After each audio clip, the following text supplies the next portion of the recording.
જય શ્રી કૃષ્ણ દોસ્તો, આજે ભરૂચથી મહેમાન આવ્યા છે અને બહુ સારી રીતે સોશિયલ મીડિયા આશ્રમમાં એ સહયોગ ગ્રુપ પણ બની રહ્યા છે. શું નામ છે વડીલ આપનું? શૈલેષભાઈ. આપનું નામ? વિજયભાઈ. ભરૂચમાં રહેવાનું તમારું? ભરૂચથી અંદર 40 કિલોમીટર બાલોદ ગામ છે. અચ્છા, ભરૂચ તાલુકો? હા, જિલ્લો ભરૂચ, તાલુકો ઝઘડિયા. બરોબર. ભાલોદ ગામ?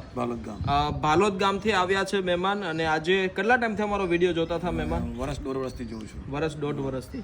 તો આજે કેવી રીતે પ્રેરણા મળી તમને કે આપણે પણ આમાં ફૂલની તો ફૂલની પાકડી સપોર્ટ? મને કાલના જે વિડીયો જોયો હતો ગઈકાલનો સંજયભાઈનો, જી, તો એમના જે સ્કેનર લઈને ઊભા હતા તો જે એમની હાલત બહુ ખરાબ હતી. તો તે વખતે એવું કહેતા હતા કે મને દારૂ પીવા માટે પૈસા દેતા હતા, તો અત્યારે મેં સારો થઈ ગયો છું ને, તો તમને મને થોડાક ફૂલ લઈને ફૂલની પાંખડી આપજો તો બધાનો સહયોગ ચાલે. બિલકુલ. એટલે એ પ્રમાણે હું મહુવા ઉઘરાણી કરવા આવ્યા તો મને અમે એકચ્યુઅલી ગઈ રાતનું નક્કી હતું જી કે મારે પોપટભાઈને મળવા જવું છે. બિલકુલ. અને આજે દોસ્તો એમના પૂરા પરિવાર તરફથી અને ભાઈ તરફથી રોકડ રૂપિયા 5,001નો એ સહયોગ આપે છે. અને બહુ મોટી વાત છે દોસ્તો કે આજે 5,000 રૂપિયાનો સહયોગ આપણા સોશિયલ મીડિયા આશ્રમની અંદર.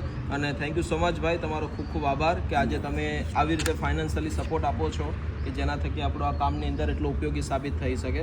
તો ભગવાન તમને જાજુ આપે અને બસ આવી જ રીતે એકબીજાનો ઉપયોગી બનતા રહેજો. તમારો ખૂબ ખૂબ આભાર. Thank you sir. તો બસ દોસ્તો, તમે પણ આવી શકો છો સોશિયલ મીડિયા આશ્રમ. આજે આખું આ બિલ્ડિંગ જે બન્યું છે તમારા લોકોના સહકારથી, સપોર્ટથી અને ભગવાનની દયાથી. તો ચોક્કસથી પધારો. અહીંયા કોઈ વ્યક્તિ સમયનો સહકાર આપે છે, કોઈ પૈસાનો સહકાર આપે છે, કોઈ વસ્તુનો સહકાર આપે છે. દરેક સહકારથી અહીંયા આપણું કામ થઈ રહ્યું છે. તો આજે ભાઈ અને એમના પૂરા પરિવાર તરફથી 5,000 રૂપિયાનો સપોર્ટ કે જે આપને બહુ જ ઉપયોગી સાબિત થશે આ કામની અંદર. તો બસ આવી રીતે સપોર્ટ આપતા રહેજો. થેન્ક યુ સો મચ ભાઈ, તમારો આભાર. આવો તમને વિઝિટ કરાવીએ.